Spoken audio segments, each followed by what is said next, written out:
Boys girls and kids, आज हम लोग वर्कआउट को डिस्कस और एनालाइज करने जा रहे हैं। वर्कआउट में warm up, aerobic, anaerobic, weight lifting और वेट एक्सरसाइजेज, और लास्ट में जो कूल डाउन का प्रोसेस रहता है उसके बारे में जानेंगे। So let's start with warm up.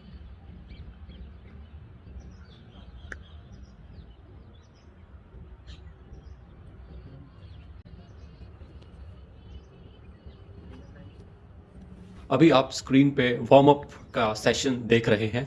ये 5 मिनट से 10 मिनट के बीच में किया जा सकता है। वार्म अप एक बहुत ही इम्पॉर्टेंट और फर्स्ट स्टेप होता है फिजिकल एक्सरसाइज का और किसी भी एक्सरसाइज प्रोग्राम का। ये इंजरीज को प्रिवेंट करने के लिए बहुत ही इम्पॉर्टेंट है। वार्म अप एक लो लेवल का एक्टिविटी होता है।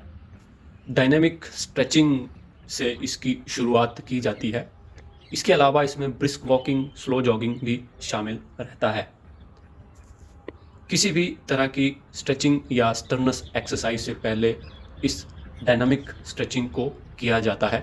जो ऑब्जेक्टिव है वार्म अप का, वो ओवरऑल जो बॉडी का टेम्परेचर है उसको रेज करना, जो मसल्स का टेम्परेचर है उसको रेज करना, और जो पूरा बॉडी है, एंटायर बॉडी है, उसको एक्सरसाइज के लिए तैयार करना होता है।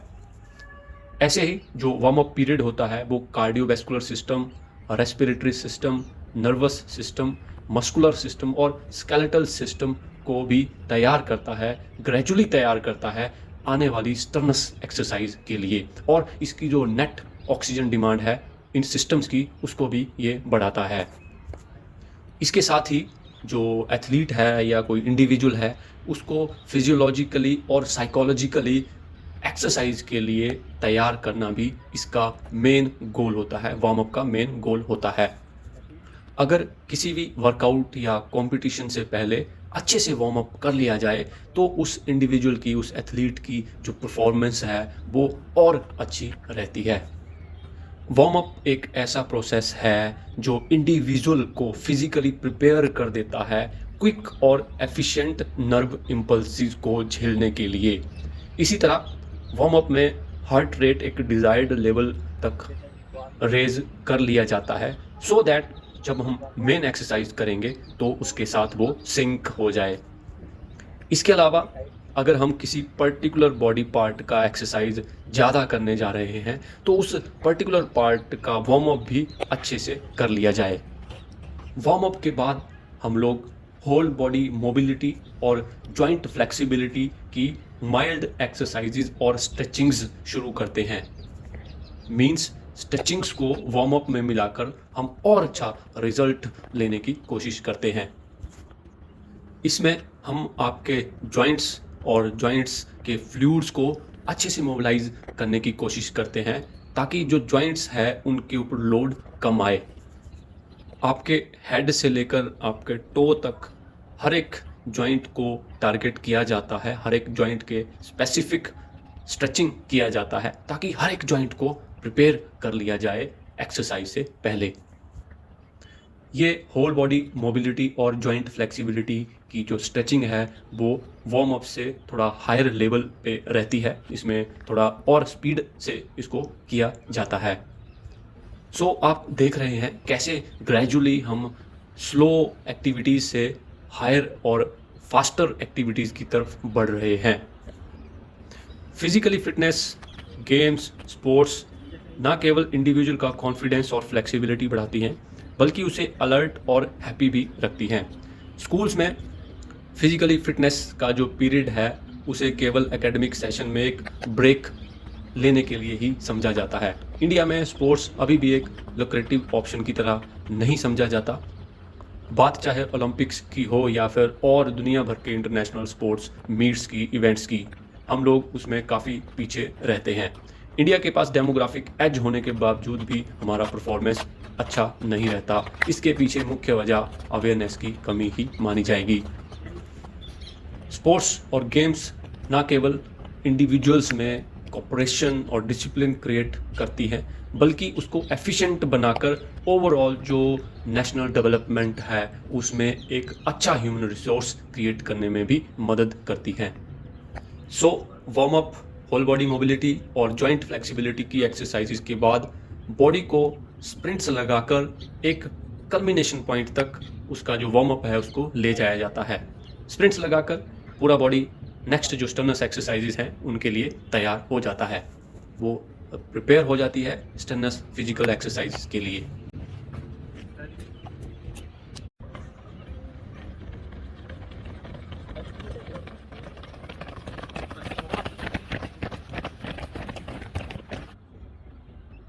अभी हम लोग वार्म अप हो चुके हैं और अब हम लोग हिट करने जा रहे हैं। HIIT means high intensity interval training. So high intensity interval training में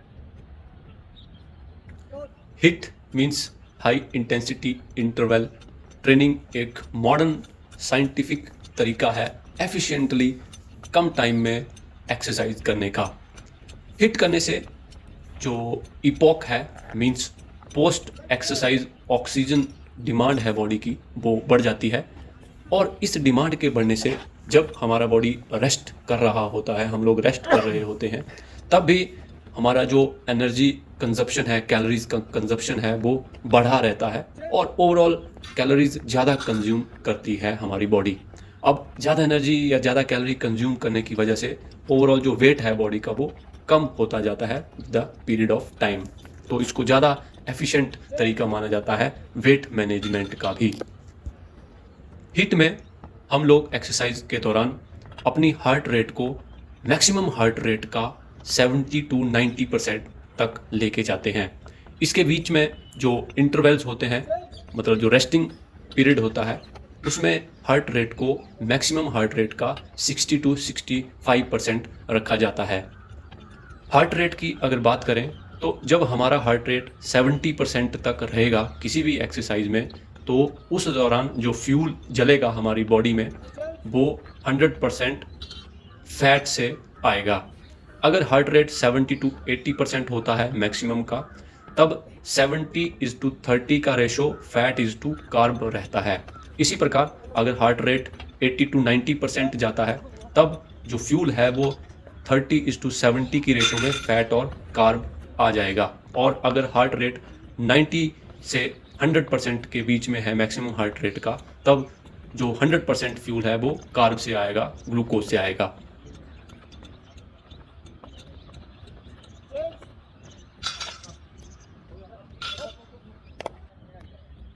अभी हम लोग हाई इंटेंसिटी इंटरवल ट्रेनिंग जिसको एनारोबिक कैटेगरी में रखते हैं वो कर रहे हैं।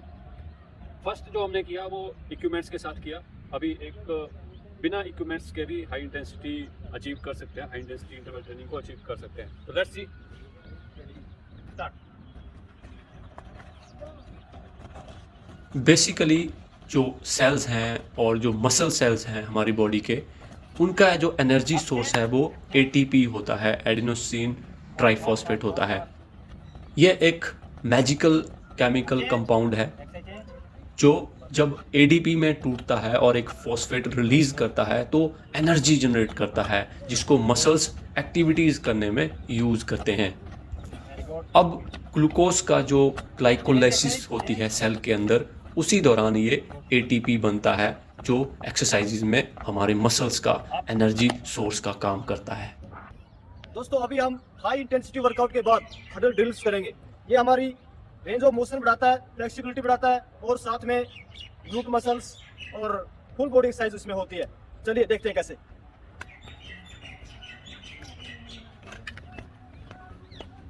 अब सेल में जो एटीपी बन रहा है वो ग्लूकोज से बन रहा है।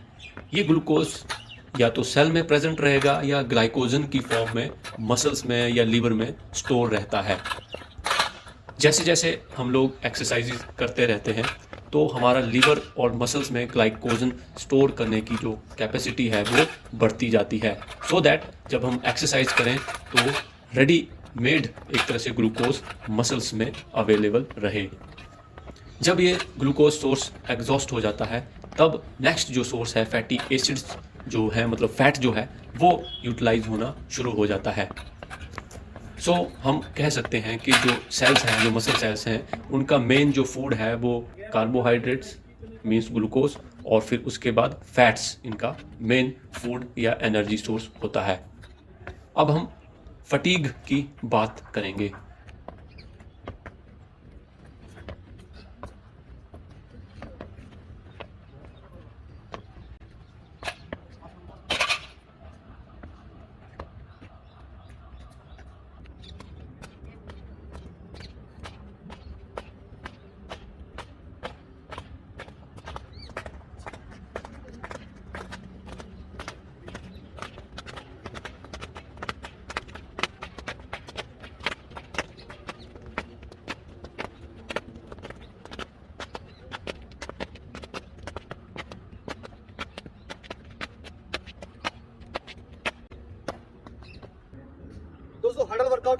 हम एक वेरिएशन और दिखा रहे हैं स्टेयर्स की।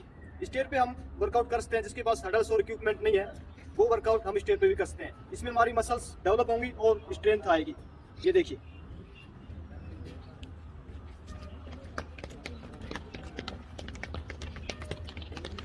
मसल फटीग को एक एग्जांपल से समझेंगे। फॉर एग्जांपल आप 95% एफर्ट्स के साथ मींस मैक्सिमम हार्ट रेट का 95% हार्ट रेट आपने एक्सरसाइज के दौरान अचीव कर रखा है। अब उस दौरान क्या होगा, जो फर्स्ट जो 4 सेकंड्स हैं उसमें एनरोबिकली सारा एटीपी कंज्यूम हो जाएगा। अगले 6 सेकंड्स में एटीपी और क्रेटिनिन फॉस्फेट का सोर्स भी एग्जॉस्ट हो जाएगा। 45 सेकंड आते आते एटीपी, क्रेटिनिन फॉस्फेट और मसल ग्लाइकोजन सारा कंज्यूम हो जाएगा। 120 सेकंड आते आते मसल्स ग्लाइकोजन लैक्टिक एसिड में कन्वर्ट होना शुरू हो जाएगा और 240 सेकंड आते आते बहुत सारा लैक्टिक एसिड जमा होने की वजह से आप कंप्लीटली टायर्ड हो चुके होंगे।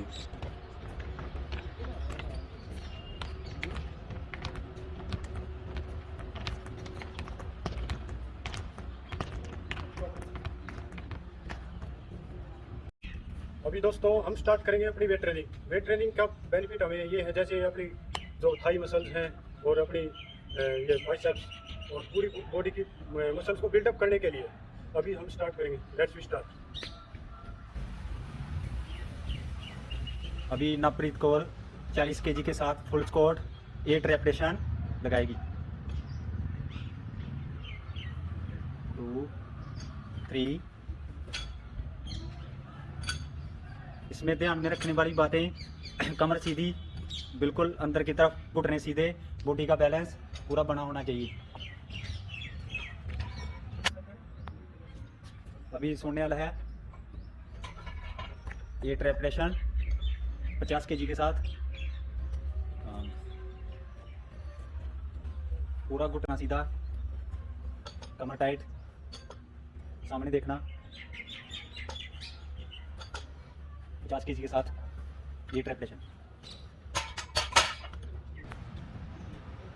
अभी ब्लास्ट कर रहे हैं 60 केजी के साथ 6 रेपिटेशन। जैसे जैसे वेट बढ़ता जाएगा रेपिटेशन थोड़े कम करेंगे हम।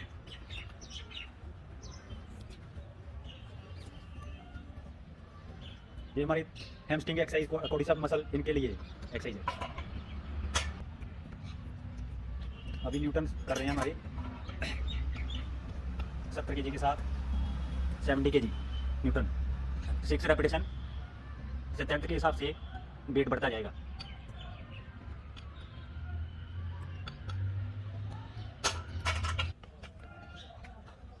अभी हम नेक्स्ट एक्सरसाइज करेंगे हाफ स्क्वाट। इसके हम 12 रेपिटेशन लगाएंगे और साइड में स्कूट जरूर रखना है। ये भी हमारे थाई मसल के लिए है। 90 केजी के साथ नवप्रीत। अभी हमने वेट बढ़ा दिया है, 110 केजी है अभिलाष। इसके 10 रेपिटेशन लगाएंगे। इसमें भी कमर पूरी अंदर खींची हुई और गर्दन सीधी, सामने देखना है। कोडिसेप मसल के लिए और हैमस्ट्रिंग के लिए सबसे बेस्ट एक्सरसाइज है। 110 केजी। अभी न्यूटन 130 केजी के साथ 10 रेपिटेशन 10 रेपिटेशन 130 केजी।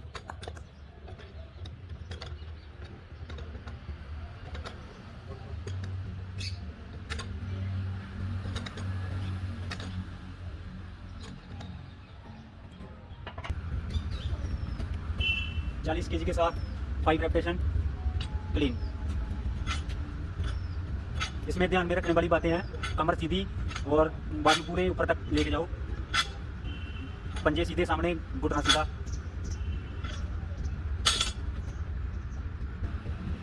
अभी सोनेवाल 50 केजी के साथ 5 रेपिटेशन। इसमें ध्यान में रखना बॉडी का डिसबैलेंस नहीं होना चाहिए। बॉडी कमर सीधी पूरी, नीचे से पूरा पुश लेना है।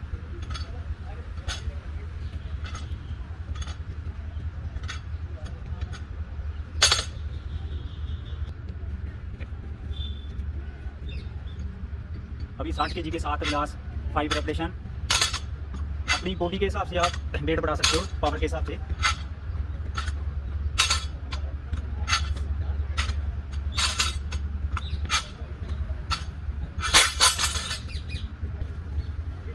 अभी न्यूटन 70 kg के साथ 70 kg 5 रेपरेशन। बॉडी की पावर के हिसाब से वेट को डेवलपमेंट कर सकते हो, उतना बढ़ा सकते हो आप।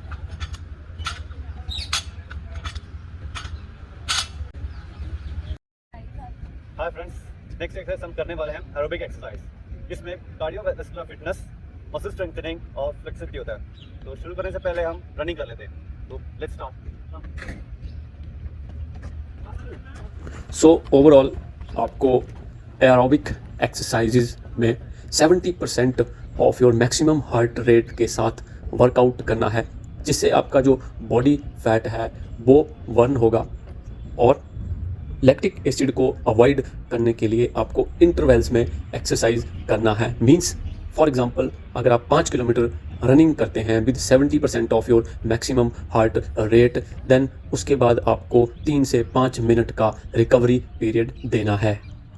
Workout sessions, avoidance of lactic acid and tolerance of lactic acid are the basic rules of cardiac exercises. Hi friends, जैसे अभी अपना 15 मिनट्स रनिंग हो गया, अभी हम करने वाले हैं एरोबिक एक्सरसाइज। तो देखते हैं एरोबिक एक्सरसाइज में क्या क्या होता है। अभी हम करेंगे सिंपल प्लैंक। अभी 20 सेकंड करेंगे।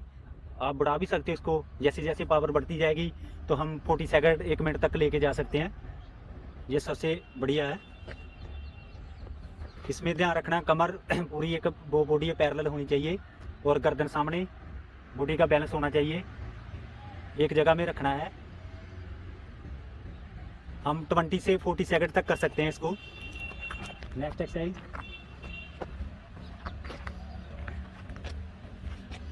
Side plank crunches, continue.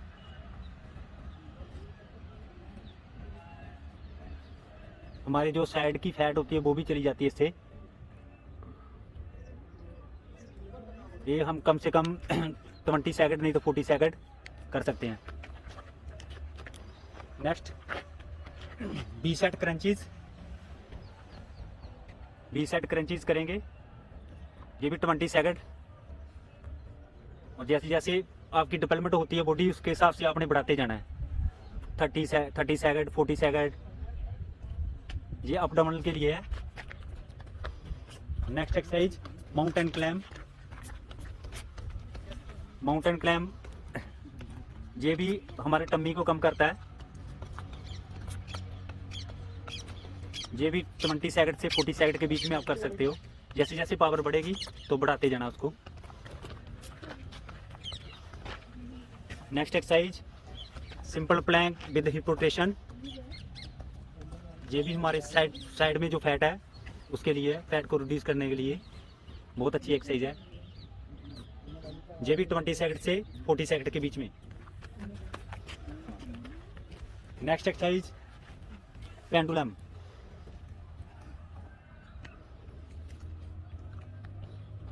तो 20, 30, 40 सेकंड आप कर सकते हो, जितनी आपकी कैपेसिटी है उसके हिसाब से आप कर सकते हो इसको।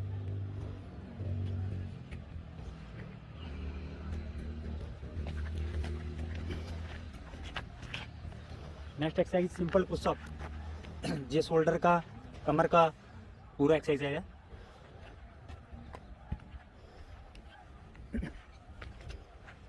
सिंपल पुशअप 20 सेकंड, 20 से 40 सेकंड आप कर सकते हैं।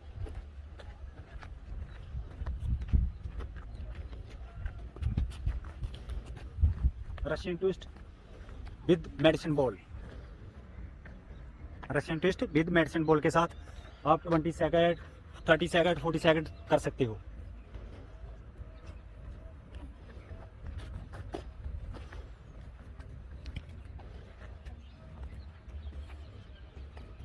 ये भी बॉडी बाइसेप ट्राइसेप के लिए 20 से 40 सेकंड कंटिन्यू।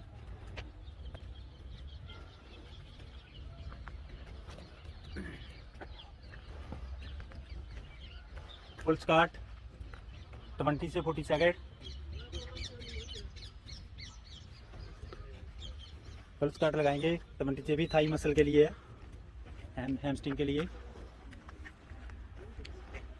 40 सेकंड, 30 सेकंड अपनी कैपेसिटी के हिसाब से आप कर सकते हो।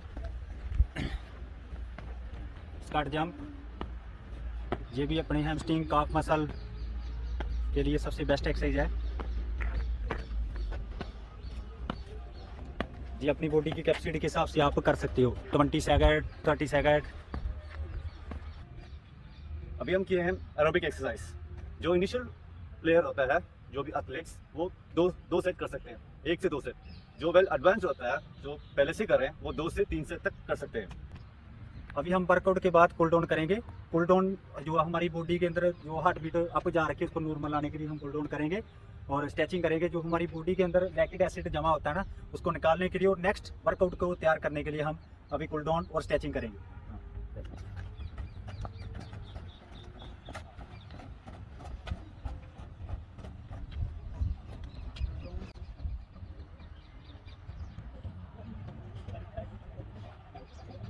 स्टनस एक्सरसाइजेज करने के बाद आपकी बॉडी को 5 से 10 मिनट का कूल डाउन किया जाता है। यह इतना ही इम्पोर्टेंट है जितना कि वार्म अप। कूल डाउन में आपकी बॉडी टेम्परेचर को ग्रेजुअली लो किया जाता है, जिससे जो आपके एक्सट्रीमिटीज़ के मसल्स हैं उनमें ब्लड पूलिंग का खतरा कम हो जाता है। इसके साथ ही लैक्टिक एसिड के रिमूवल में भी कूल डाउन हेल्प करता है। कूल डाउन एक लो इंटेंसिटी वर्जन है आपके वर्कआउट का। सो इन नटशेल आपके हार्ट रेट को कम करके लैक्टिक एसिड को डिस्पर्स कर लिया जाता है कूल डाउन में। इसके बाद स्ट्रेचिंग्स और उसके बाद रिकवरी किया जाता है। रिकवरी में फिजिकल एक्सरसाइजेज के आधे से 1 घंटे के बीच में आपको प्रोटीन रिच डाइट के साथ साथ BCCA लेना होता है। एक हेल्दी और प्रोटीन रिच ब्रेकफास्ट के बाद 2 से 3 घंटे का साउंड स्लीप और रेस्ट आपकी बॉडी को देना होता है। एक हेल्दी लंच के बाद जनरली आपको शाम के वर्कआउट के लिए अपने आप को फिजिकली और मेंटली प्रिपेयर करना होता है। इस तरह आपका जो रिकवरी है वो फास्ट होता है और आप नेक्स्ट वर्कआउट के लिए तैयार होते हैं। अभी हमने 2 से 3 राउंड कूल डाउन किया है। पूरा बॉडी को हार्ट बीट नॉर्मल आ गई है हमारी। अभी हम स्ट्रेचिंग करेंगे। जो बॉडी के हमारे मसल स्टिफ हो रखे हैं उनको नॉर्मल लाने के लिए, नेक्स्ट वर्कआउट को तैयार करने के लिए अभी हम स्ट्रेचिंग करेंगे।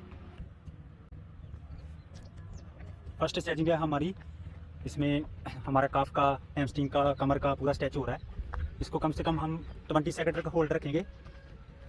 होल्ड रख के तो फुल लंबा लंबा सांस लेना और फुल एफर्ट के साथ स्ट्रेच करना है। जितना बॉडी जा सकता है उतना वहाँ तक लेके जाना है। 20 सेकंड तक पूरा होल्ड रखेंगे।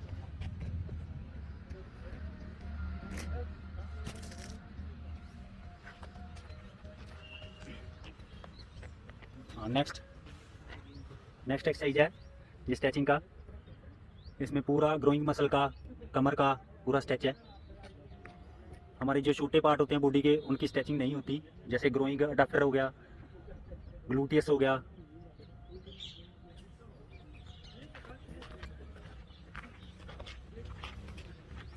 इसमें भी काफ नेक्स्ट स्ट्रेचिंग है। काफ है, साइड है, साइड अप डाउन डाउन, और उसके बाद कमर। बॉडी की फ्लेक्सिबिलिटी काफ़ी बढ़ती है इसमें, मसल की लेंथ बढ़ती है स्ट्रेचिंग करने से। 20 सेकंड तक करना है। ये ग्लूट मसल की है, ग्लूटियस, मैक्सिमस, मिनिमस मसल की है। ये तीनों मसल हमारे ग्लूट पार्ट के होते हैं, उसकी स्ट्रेचिंग है। तो पूरी हम 20 सेकंड तक करेंगे। दोनों साइड चेंज करते, 20 सेकंड के बाद साइड चेंज करेंगे।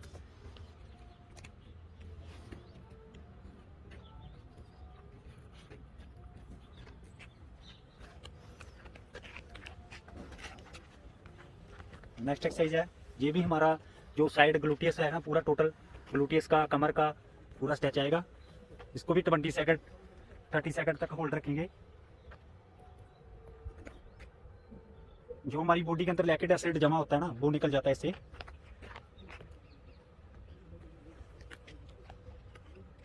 नेक्स्ट स्ट्रेचिंग है हमारा कमर का, हैमस्ट्रिंग का, कमर और हैमस्ट्रिंग का। प्रॉपर हमारी कमर टाइट हो रखी होती है वर्कआउट करने के बाद। इसमें भी 20 सेकंड तक होल्ड रखना है। पूरा घुटना सीधा सामने, कमर पूरी रोलिंग हुई, 20 सेकंड तक होल्ड रखना है।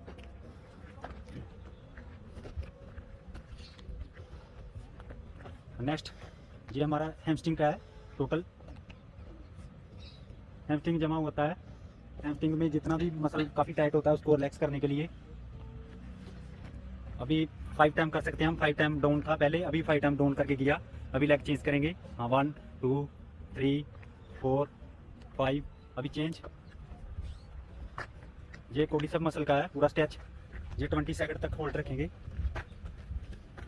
पूरा कोडिसेप जो हमारी थाई मसल का फ्रंट मसल कोडिसेप होता है उसके लिए पूरा स्ट्रेच होगा।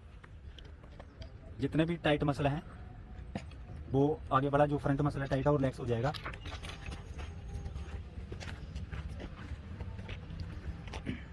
आर्च एक्सरसाइज, इसमें पूरा कमर का आपका रोल होगा, पूरा पेट का स्ट्रेच होगा, कमर का स्ट्रेच होगा। स्ट्रेचिंग करने से हमारी बॉडी की फ्लेक्सिबिलिटी काफ़ी बढ़ती है और मसल की लेंथ बढ़ती है। नेक्स्ट वर्कआउट के लिए हम तैयार हो सकते हैं।